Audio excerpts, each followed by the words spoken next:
عبداللہ حمید گل صاحب آپ کی طرف آنا چاہوں گا سر. آپ سے میں جو سوال پوچھنا چاہتا ہوں, کیا جس طرح ابھی ہمارے اظہر صاحب نے کہا کہ سہیل آفریدی ایک پرو طالبان شخص ہے, جانتے ہیں ہم کہ KPK کے اندر ہمارے جوان, انہوں نے کل بھی جام شہادت نوش فرمایا, آج بھی ہمارے ایک جوان نے جام شہادت نوش فرمایا. دہشت گردوں فتنۃ الخوارج فتنۃ الہندوستان کے ساتھ ہماری جنگ KPK میں جاری ہے.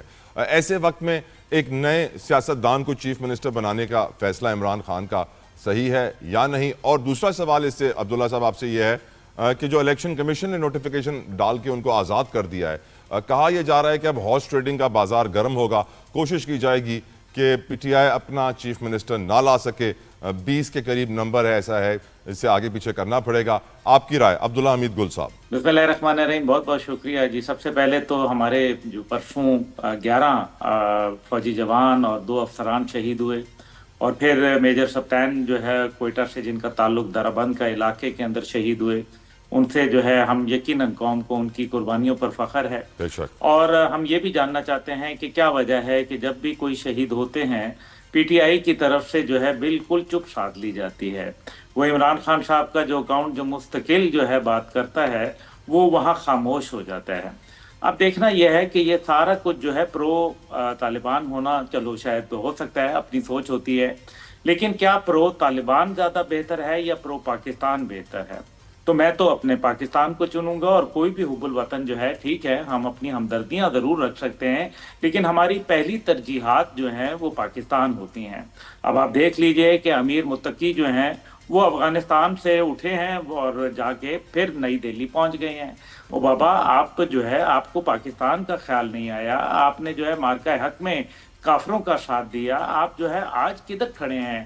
تو کیا ایسے لوگ جو اس ٹائم پہ جن کا جو ہے قبلہ اور کعبہ افغانستان کی طرف جھکا ہوا ہے, کیا ان لوگوں کو سوچنا نہیں چاہیے کہ وہ اللہ کو کیا جواب دیں گے؟ ملک کو تو چلو چھوڑو, لیکن اللہ کو تو جواب دینا ہے نا کہ کافروں کے ساتھ جو لوگ آج کھڑے ہو رہے ہیں ہم ان کی سپورٹ کیوں کر رہے ہیں؟ یعنی کہ بھارت اور اسرائیل کا گٹھ جوڑ کسی سے ڈھکا چھپا نہیں ہے.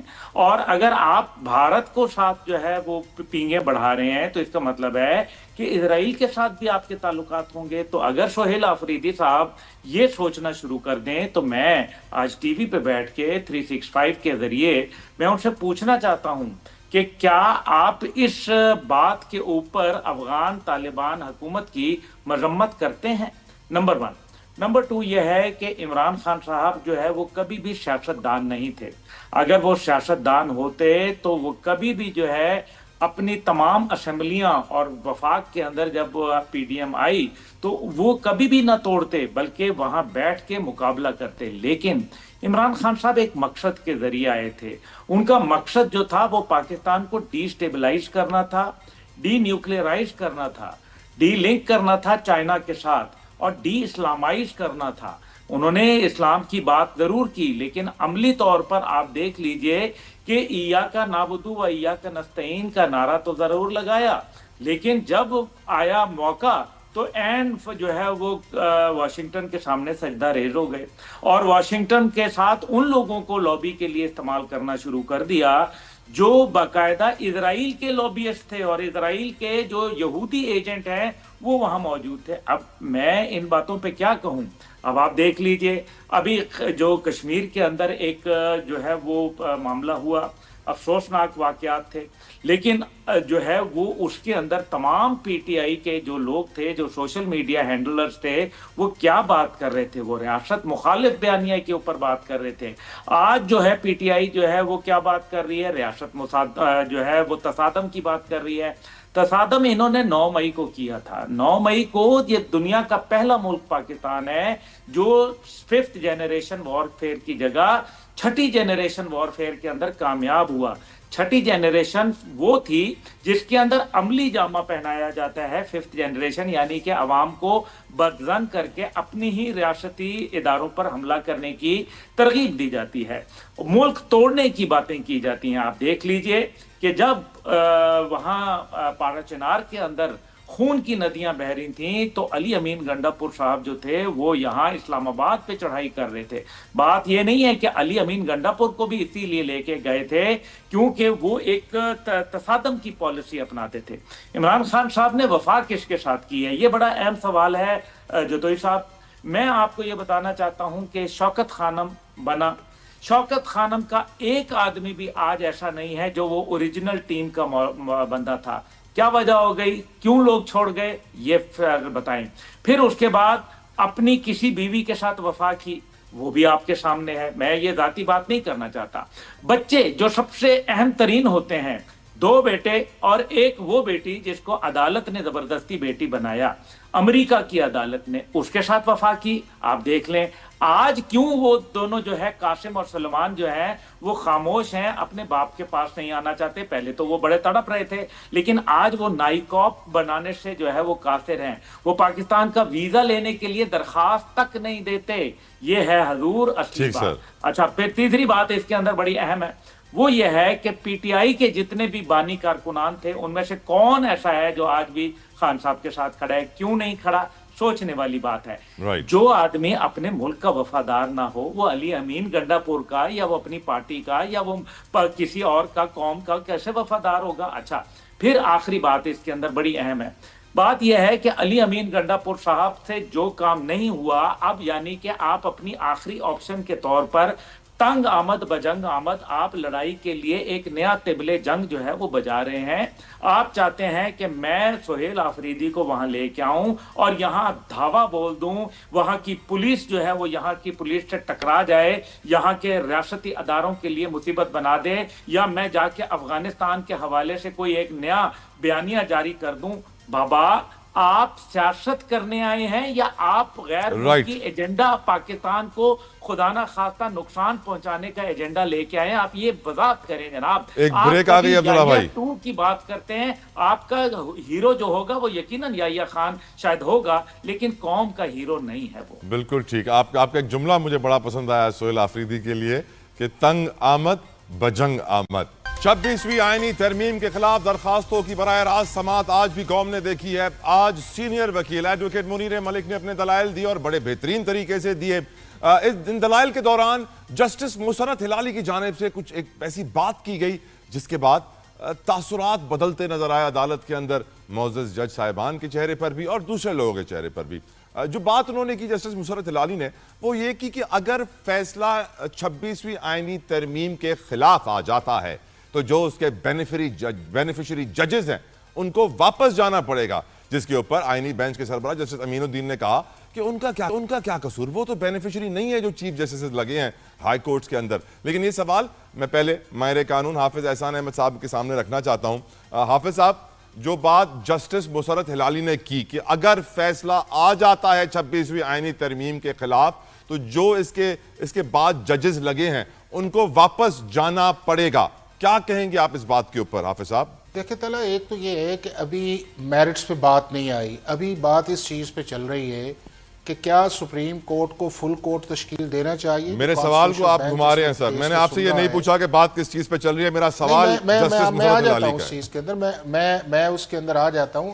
نمبر 2 یہ ہے کہ جس کانٹیکسٹ میں وہ بات کی گئی ہے وہ بات کسی اور کانٹیکسٹ کے اندر آپ اس کو لے کے آئے ہیں. سپریم کورٹ آف پاکستان کے اندر جتنی بھی اپوائنٹمنٹس آپ نے کی ہیں جو آرٹیکل 175A کے نیچے کی گئی ہیں، کبھی بھی ایسا نہیں ہوا. آپ کو یاد ہوگا کہ جب افتخار چودھری صاحب نے بھی کا فیصلہ آیا تھا جو سندھ بار ایسوسیشن کا تھا، تو اس کے اندر وہاں پہ بھی اوپر ایک چیز رکھ دی گئی تھی کہ آپ نے دیکھا کہ جسٹس ناصر الملک بھی واپس آ گئے، جسٹس تصدق جیلانی صاحب بھی واپس آ گئے، واپس سپریم کورٹ کے اندر آ گئے.